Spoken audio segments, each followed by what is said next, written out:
I'd like to call to order this work session. What was that? Thank you. Sorry, what was that? If we could start with going around the table for the record, please. Mr. Hall. Assemblymember Ernie Hall. Patrick Flynn, Assembly.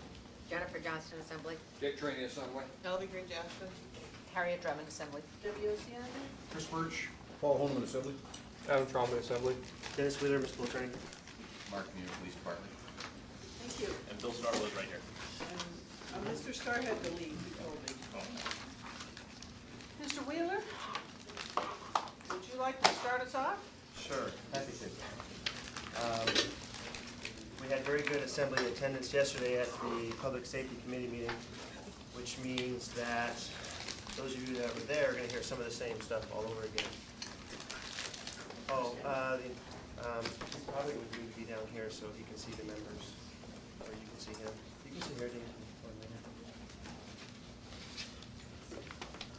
So you should have near you two documents. The first one is this thing that says Seattle Municipal Code at the top. There was a request yesterday to see what the Seattle Code and the Portland Code look like. The Portland Code starts on the back side of page 2. Some fairly different approaches to the same issue. We modeled ours more closely on the Seattle Code because that code went up through the Ninth Circuit Court of Appeals and was found to withstand constitutional scrutiny tests applied to it. So we felt most comfortable using that one. The Portland Code, some aspects of it are currently under challenge in federal district court, and they just did some briefing here 2 months ago, I think. So that was something. One thing I would note that came out of the Public Safety Committee meeting was some discussion about where in town this sort of provision, or these sorts of provisions should be applied. And we noted that we were most focused on the downtown district, given the high volume of pedestrian traffic. But I would note that both the Seattle Code and the Portland Code focus on a number of areas. And having not looked specifically at those areas, I can't say, for example, if you look at the Seattle Code, right there at the top of the first page, A2, it talks about neighborhood commercial zones, how those might compare to some of our zones in terms of how they're defined, how big they are, how much pedestrian traffic they have, and that sort of thing. It was our sense that a lot of the areas are, in the outlying areas, Midtown, South Anchorage, perhaps Eagle River, don't have the same level of pedestrian traffic that we do downtown. And so we felt a little less comfortable extending this proposal to those areas in the absence of garnering some experience here downtown to see how it works and see how much we really need to use this going forward. That said, I'll get into the next document, which is the table.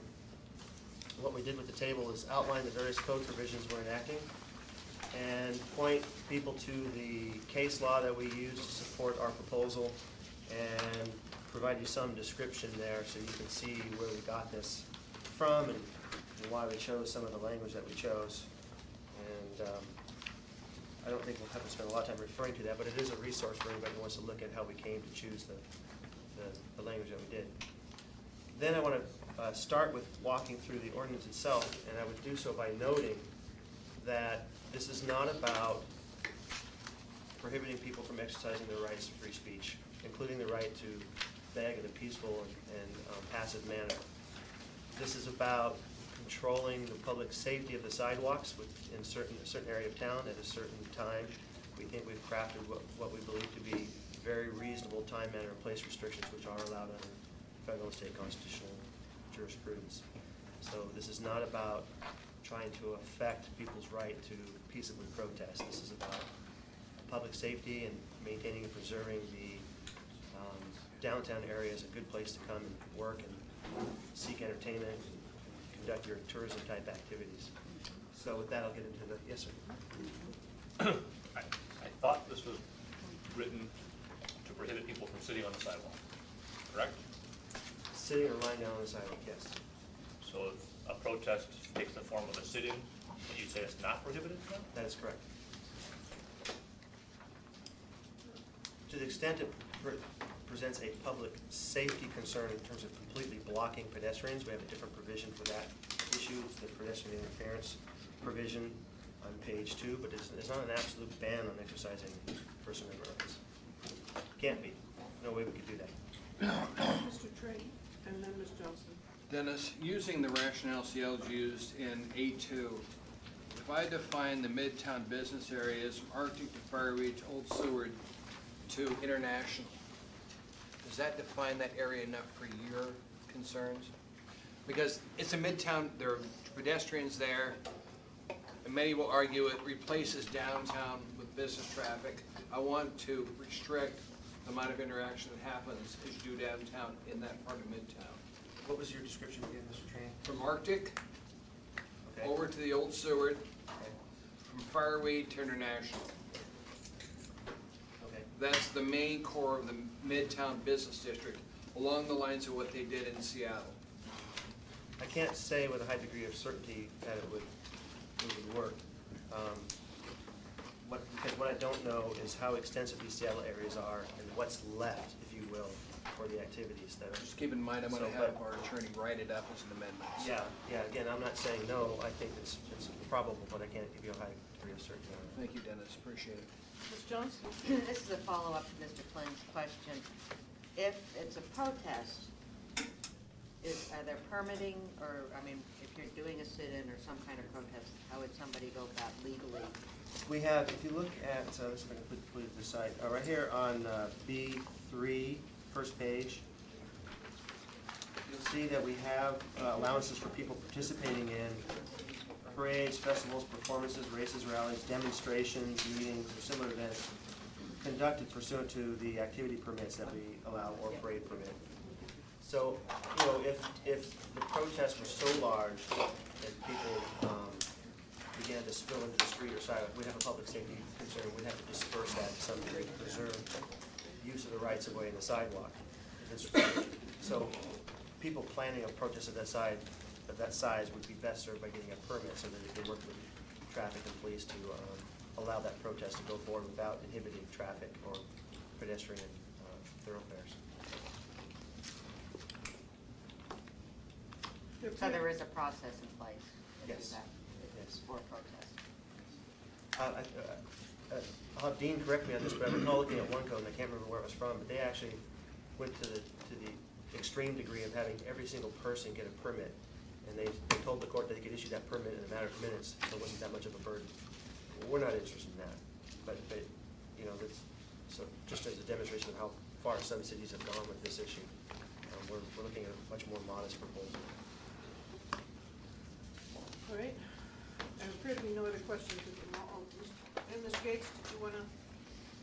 Oh, yes, I would just add one thing. One of the cases here that the Ninth Circuit talked about sitting, and specific member friends asking about just prohibiting sitting.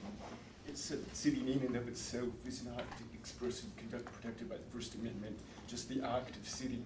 So you can have a sign protesting and so forth, that's not prohibited, it's the act of sitting. So the court's kind of distinguished between conduct that's expressive conduct protected by the First Amendment and conduct that isn't really expressive conduct.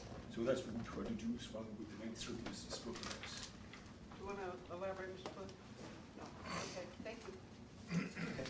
So if we look at section 1, sitting or lying down provisions, you'll note the number of exceptions in there. And you'll note the time frame is from 6 a.m. to 10 p.m. And it's within what is described as the downtown improvement district. There was some conversation yesterday about why we picked that one. And again, as I said earlier, it's all about where we think the highest pedestrian traffic numbers are going to be, or have been for some time. There was some discussion about whether or not this should require the downtown improvement district members to carry some of the cost. First, we're not anticipating there to be any cost change here. This will roll into the normal enforcement activities of APD, and if need be, my prosecution office if it gets to that point. Some of these citations can go to the hearing officer instead, and again, we don't expect there to be a significant number of cases at all requiring any additional resources. That said, when I first drafted this, as I noted yesterday, wasn't even sure the downtown district would exist given the lawsuit, but presuming there's no appeal, if there is an appeal, we're successful, it looks like we're in pretty good shape there. Sorry? I said, well done, Dee. Yes, thank you to Dee Ennis for her work on that with Mr. Heller from the improvement district. Again, this offense is a violation with up to $100 citation. It's not a criminal offense, it's not a misdemeanor offense requiring indigent representation. And we would anticipate, at least early on, if we had to issue a couple of these, we'd probably try to handle it through the hearing officer, keep it as quick and easy as possible. But the main point here on this provision is that a citation does not come without first a warning. So if a police officer finds somebody sleeping on a sidewalk and says, hey, you need to move along, and that person complies, there's no citation. Mr. Holman, you have a question? Well, yesterday, and thank you again for the presentation of the Public Safety Advisory Commission. Most of my questions from yesterday were answered, and I've been studying a little on some of the things I've been meaning to ask and follow up on. And one is, and maybe the chief, I hate to put you on the spot, but the question asked yesterday was, has there been any noted, or how many noted instances have there been that this problem has presented itself in the downtown area or in Anchorage overall? And I know yesterday it was, you're not aware of any other than probably this Mr. Martin situation by the city hall side. You had a chance to research or review. Well, there's nothing to research because we never kept statistics on it because we haven't had a violation to cite under. So, I mean, anecdotally, I can think back, to when I used to walk foot patrol years ago, and I can't tell you that there might not have been times when I said, hey, come on, move along, and people, you finesse them and they get up and they move. And so, I don't remember, I can't think of anything like the John Martin situation occurring in the past. Maybe it did, but mostly you just tell people to move on and they do. Not to say that we won't ever have it again, but and as like yesterday I said that we've got a law that applies to downtown says you can't ride a bicycle on the sidewalk downtown. A lot of people don't know that it's there. We don't often enforce it. Sometimes we tell cyclists, need to get off your bike there on the sidewalk, and if they do, then there's no problem. So I kind of put it in that category of law where there's once in a blue moon you'll need to enforce it. Most of the time you probably won't. And then I guess the next approach, and Mr. Wheeler, I know just for the edification of others that weren't there yesterday, you said your office would actually be a little more likely in conducting training, say this law were to pass, and be conducting training with police officers to distinguish the difference between, I mean, in my experience, if I walked up to someone sitting or laying on a sidewalk and I said, you need to move, and they said, I'm here protesting, is that enough to satisfy under the code as proposed? What we'll do is we'll prepare a training program to walk the officers through it, and we've got any number of other cities that have issued policies and training guidelines that we'll cull through and pull together the best of the best to provide that kind of training. Go ahead, Mr. Wheeler. Thank you, through the chair. The next provision is the pedestrian interference provision, starting on page 2. And this one's designed to target those persons who engage in aggressive behavior that puts a pedestrian or vehicle traffic into a dangerous situation. So in order to violate this provision, the person has to have the intent to do it and to substantially obstruct a pedestrian or vehicular traffic. Forcing someone or a vehicle to take evasive action. So it doesn't necessarily mean that someone is trying to panhandle you, but if they are going out of their way to impede your ability to get around, every time you sidestep, they sidestep again. They're stepping in and out of traffic intentionally to cause vehicles to swerve or move, then you could have a misdemeanor offense there. Ms. Drummond? Thank you, Mr. Wheeler and Madam Chair. I frequently, when I'm walking on downtown streets, I have had to walk in the street because the sidewalk is plugged up by thousands of luggage, suitcases, especially on 3rd Avenue by the Hilton. I was noticing the Marriott is just covered with luggage this morning. But definitely on the very narrow sidewalk on the 3rd Avenue side of the Hilton, the tour companies regularly fill that up with luggage. I think that's far more of a problem than people. Well, if you look at line 24 on the second page, so it's A1 on line 24, it includes placing an object in such a manner as to block passage. So persons who place objects such as you're describing, such that you have to step out into the street, they should be warned. And if they don't heed those warnings, they should be issued a citation of this provision. So- Because a pedestrian should not be forced out into the traveled way to avoid suitcases. Especially when there's a wall of buses there and the only place to go is practically in the middle of the street. So does that mean that this will change the way that our visitor-oriented companies operate downtown? Well, presuming they're doing what you're describing, then yes, I think they would need to change what they're doing. They need to allow people to travel across the sidewalk. That's what the sidewalk's for. Okay, thank you. Mr. Trombley? Thank you, Madam Chair.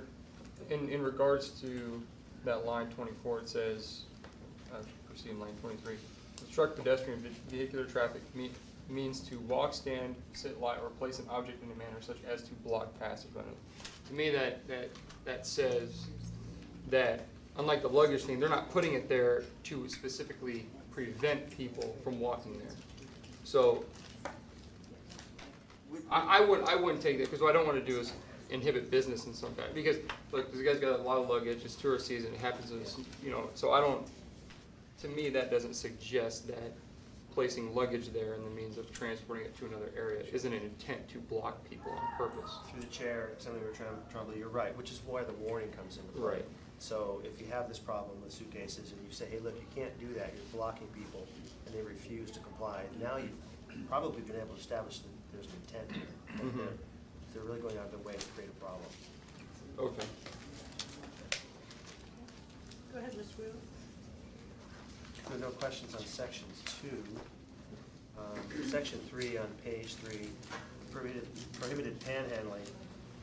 It may have been better in hindsight to include subsection A, which we're not amending, so there's a better understanding of what is panhandling under our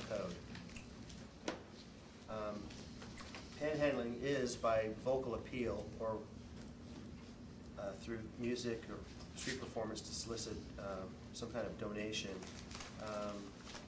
But it does not include the passive acts of sitting or standing or performing music with a sign or an open guitar case where there's a passive request for funds. So our panhandling doesn't prohibit that kind of activity. And what we're doing now under our proposal is to prohibit panhandling after sunset and before sunrise. And then also to prohibit any kind of panhandling in the downtown district. Mr. Trainee. Dennis, is that, tell the public then, if you want to panhandle, you've got to go to other areas of town than downtown? I'm thinking Midtown, Eagle River, Chugiak. I know what you want them to go back. I'm thinking about your neighborhoods. I mean, what are we telling the public? That panhandling is not legal downtown, but if you want to go somewhere else, it is legal? We're telling them the first part. Can't do it downtown. Okay. The second part's by inference, Mr. Trainee. I know, but I have constituents that don't live in downtown. They live in Midtown, and they don't like the panhandlers either. Thank you, Dennis. Again, sir, as I've noted, it's not necessarily ideal, but given the constitutional constraints that we're under, we can't simply prohibit passive solicitation of donations anywhere at any time. We have to have some sort of reasonable time, manner, place restrictions. And just to add in, Madam Chair, if I could, obviously, the law does allow us to cite people for going into traffic and panhandling, no matter where in town that occurs. So either the motorist luring somebody into traffic with the offer, or a panhandler going into traffic to accept the solicitation is illegal all over town. I know, Dan, I remember when you brought that ordinance forward when you were on the assembly. We had this same discussion because I was getting calls from people. And again, what do you mean? I get a ticket if I give money out of my car, but if I park and I walk and give them money, it's fine? I said, yeah. Thank you. I need a little clarification on that point too. I understood that you could do the passive panhandling, and that's not maybe the terminology is wrong. You can passively ask for money, but you cannot aggressively ask for money. But this then, by adding the prohibition in downtown area, does it basically say you can aggressively ask for money elsewhere? Are we saying that now? No. Okay, that's a little bit, I think that's confusing a little bit to me. I understand. Could you, so section 1, which is not here, continues to prohibit this aggressive panhandling? Actually, it's, there's a subsection C, there's a list of 6 things that are listed, where it says it's unlawful to engage in an act of panhandling in an aggressive manner, okay? And those things are such things as touching somebody without their consent, approaching somebody while they're in line, waiting to be admitted into a commercial or public establishment, blocking the path of the person being solicited, blocking the entrance to a building or vehicle, persisting and closely following the person, using profane or abusive language, and panhandling in a group of 2 or more persons. So that would continue to be. Those would all be, those would all remain outlawed, yes. Thank you. Ms. Drummond has another question. Yeah, not on this section. I'm gonna go back to the Seattle Land Use Code. I just looked up the Seattle Land Use Code, and 3 neighborhoods of which I'm familiar: Green Lake, West Seattle, and the downtown ones are pretty obvious because they're defined by their names, Pioneer Square and so on, International District. But Green Lake is quite a bit out of town, for those of you who know Seattle. There's a neighborhood commercial, too, around the north end of Green Lake, and West Seattle is very dense along the center of it where the stores are. Those are also NC 2s and 3s, as well as Alki Beach, which sees thousands of people every year, and it's sort of a walkway kind of place. But Seattle apparently has their code where these things are prohibited, defined by their zoning code. And I think that would be probably a good way to approach the changes you want to make. Right, I think It came right up into It play. also is needed in Spring Arbor, just as you guys have. Our sidewalks are too narrow. And a long molded. Go ahead, Mr. Wheeler. I'm sorry, Mr. Trombley was asking me a Oh, I'm question. sorry, Mr. Oh, Trombley. no, I'm sorry, I spoke out of turn here. I'm just wondering, from my understanding though, that you can't make it broad. You have to make it only in a certain Well, area. we know for a fact that if you look at this table here in the column, middle section here, we have a Jones v. Los Angeles case. And in that case, there was an absolute ban, and it was area-wide and no time limit, day or night. Okay, that one failed. That one went down in flames, if you will, in court. Okay, it was viewed as cruel and unusual punishment against persons who had no place to sleep, because they couldn't sleep anywhere at any time. Obviously, they're going to violate this law no matter what at some point. So we know we can't go that far. Right. Now, whether we have the kinds of areas, the kinds of facts in terms of pedestrian traffic and safety issues that these Seattle areas do, I don't know without looking at them and getting the particular details that for example, Harriet Drummond has, to see how those look compared to the areas we're considering. But we know for a fact that our downtown area appears to fit well with. Right, my question is, Mr. Trainee wants to extend it to Midtown, and you want to extend it to certain parts of the Narn. Isn't that broadening it out, which in turn would make it unconstitutional according to the Ninth Circuit Court? Well, I think the issue is given the size of the municipality and the number of areas that are not in those 2 zones, I think that would be okay, but again, I couldn't offer him a high assurance. I think given the business Adam that we've got in Midtown, I think it conforms to what they're doing in Seattle. Okay. Because we take a look at all the businesses that are moving to Midtown, a lot of them are going there. Okay. We want to make sure they're protecting pedestrians in that area, so walking from building to building. No, I understand. I appreciate that, Dick. The thing what I don't want to do is that, say this does pass, how much money is going to be spent in defending it in case we broaden it too much? What's going to be the overall cost of that? So if there's a way to avoid that. But if there's a business reason, then maybe that sounds legitimate. I'll take you there, there's a lot of them. Yeah, no, absolutely. I'm not disagreeing with you. I just want to avoid having to spend the money on defending it if that's the case. One note on that point is that most of these cases involve not only activist groups within the community that were homeless advocates and so forth, but it also involved the ACLU. So the ACLU, on a national level, is well aware of these cases and the fact that the Ninth Circuit, at least, has found these provisions to be constitutional. Go ahead, Mr. Wheeler. The last thing I wanted to note was that with respect to the panhandling, we've added some provisions on the bottom of page 3 and the top of page 4 to allow persons who are looking at convictions to be able to do some things that they might not otherwise be able to do. They can offset their fines if they get alcohol treatment or perform community service. So in those situations where these people don't have the ability to pay the fine, they can do some other things in lieu of that. So we wanted to draw your attention to that.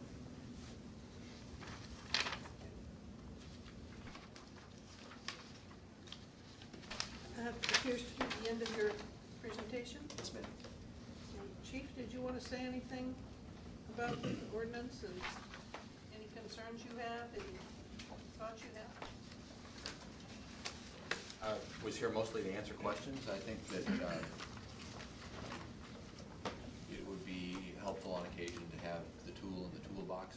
As I said earlier, I'm not sure that we're going to use this every single day, but it would be nice on occasion.